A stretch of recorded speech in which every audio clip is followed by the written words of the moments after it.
everybody, it's Ebony JB and I'm back with another video. And today in this video we're doing something that I haven't done in a minute. I took a bit of a pause from it, doing a JBs Radar episode, but it's an exclusive episode because it's an episode on an artist that I have already discussed and appreciated in my JBs Radar series, but an artist that I'm willing to discuss and appreciate yet again because this artist has dropped another body of work which I really enjoy, and I really feel like anyone else who hasn't listened to it really needs to get to listening to it ASAP, as soon as possible, no delay. I am talking about Hus Kingpin. Threesome to the Art of Sex, that's the name of this album that has just come out, and it is a very solid album.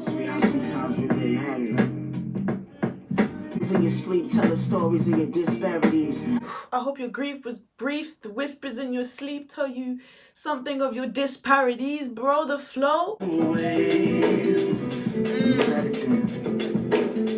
we've been swimming from there. Can't keep running in place. The cement runs and ripples your wave. The seamen runs and ripples, bro. Shout out Lil Kim.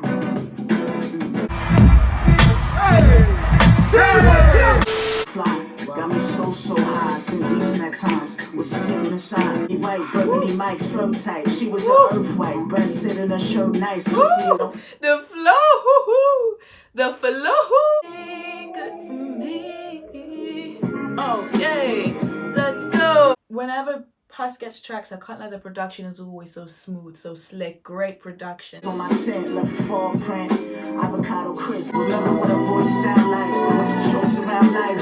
Sex on a pole light slice. My old vibe, she was a gypsy. There's something about Forget Your Past and that sample and the way the flute's coming in with the, oh, it's just everything. Those are a few of my favorites of this album right there.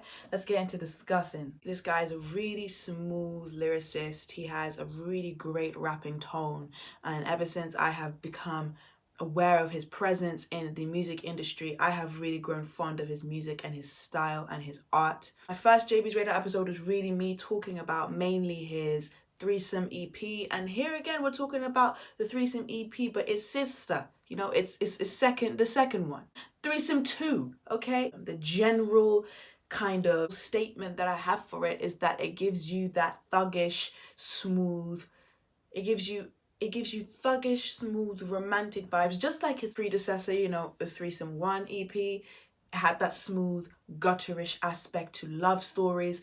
This continues that, but this time the album comes with samples intertwined a lot more blatantly, a lot of famous samples used, a lot of famous samples infused, with Hus kind of picking the right story to tell that links with these samples. I really feel like it's great storytelling. I feel like it's great creativity, and anyone and everyone needs to check it out. I mean, who doesn't love some nostalgic R&B samples and somebody interpolating, you know, lyrics from those tracks, as well as creating a whole new story, a whole new sound space and soundscape of it with the track, but still benefiting from those gems of the olden days, you know, those musical hits. Hus did that, and he did that so well in this album. I'm just gonna go through really track for track what I loved with each track, you know, why I really messed with each track, and for each particular reason that, you know, it has. For example, we got first of all Quiet Fires. Okay, Quiet Fires is the introduction.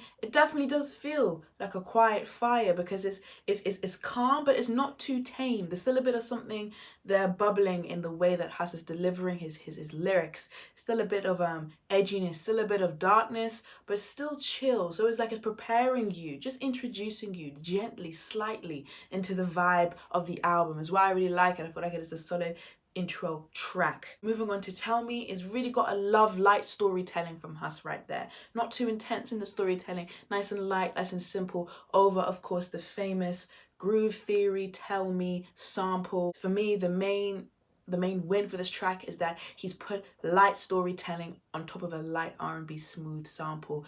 Absolutely love that. He's matching the vibes and his lyrics and his flows so well with the production. It takes a really talented person to do that. Next we have Running, and Running has to feature Miles Bonny, and let me tell you, this guy's voice I think is so smooth, so seductive. Running has a bit more of a seductive tone in its nature.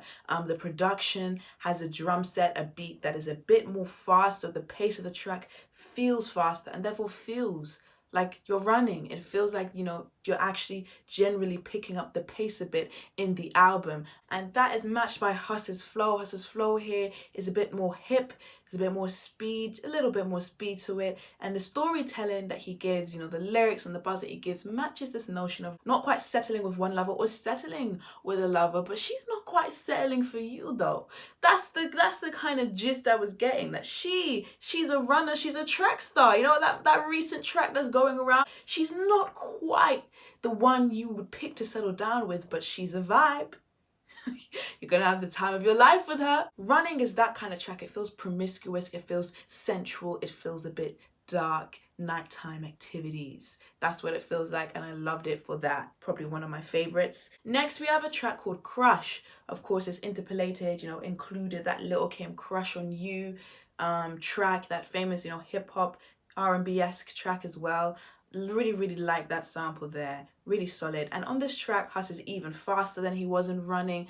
The pace in which his flow is even more of a bop. He's showing you some versatility here. He's showing you he can be cool, calm and collected whilst talking about the sensual dark arts, and then he can be hip, you know, boppity boop bop, whatever you want him to be. Basically, Hus shows that he can mold himself to the beat. And in this case, with the Crush on You sample being a bit more of a faster sample, a bit more of a faster tempo, he picks up his storytelling, he picks up the pace, he shows a different energy. Like this track for that. Next we have Soul Cow. Again, it's another smooth R&B-esque kind of track. Therefore, we have a slow, cool, calm and collected flow from Hus, you know, just showing his versatility. Next is the track Regrets. I like Regrets. It includes a sample from the artist Willie Hutch, really intense sample. The way that this Regrets track starts off, such intensity with the Willie Hutch sample just singing out and just dominating the track, it makes the track feel a bit eerie, it makes the track feel a bit dark and a bit vivid, and that links to how Hus raps on this track. He comes with a bit more vivid storytelling. It's really enjoyable. Freak is the next track, and you can probably guess, if you know your R&B hits, what the sample of this track is. It is Freak by Dina Howard. It is a classic track. When I heard it, I was like, ooh, they did not just put this Freak, you know, track, this hit into here and he's gonna rap over this. And I was thinking, what's he gonna do? And of course what he did was give us a freaky love story. What I really like about Hus and this concept he's gone for, making a part 2 of it, is that it really does feel like art, because it's like he has got a concept, the idea that he's that kind of gangster thuggish lover, and he's run with it. He did it in Threesome EP 1, he's doing it in Threesome 2, The Art of Sex, and it's like, it's such a creative way to create like a series of bodies of art. It's really interesting. It's a theme. It's got a theme that won't die. It's very thematic. It's very enjoyable. It shows that hip-hop can be classy, hip-hop can be nasty, hip-hop can be romantic, hip-hop can be dark.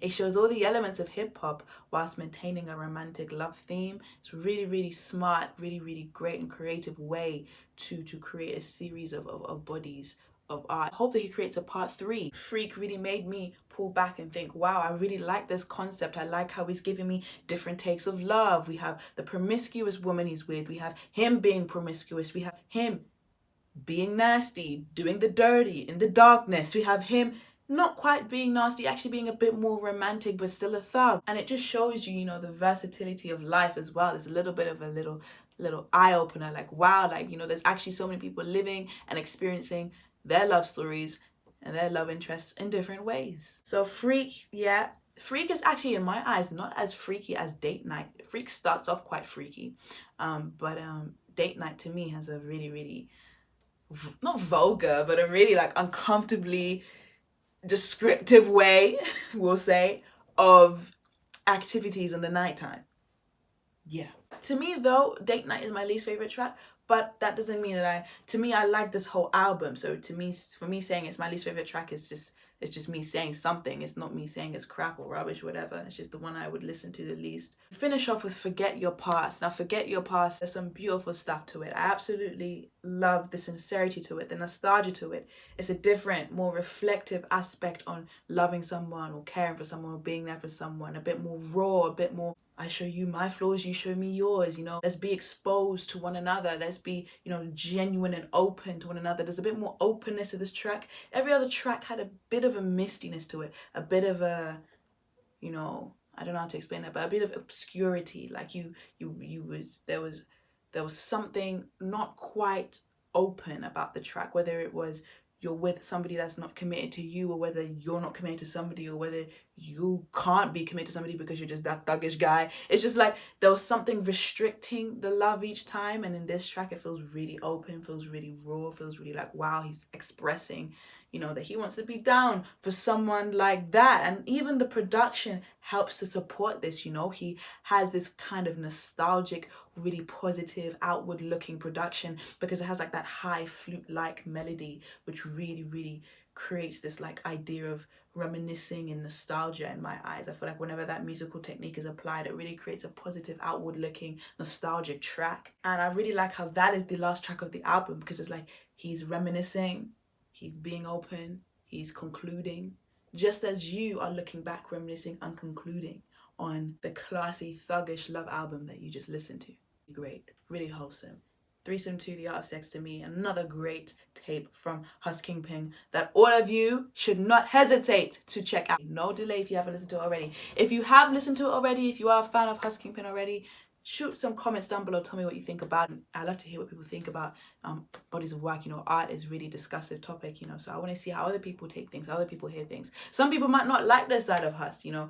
Hus has very broad discography where he shows that he can do different things, and some people might not even like this side, but I like this side.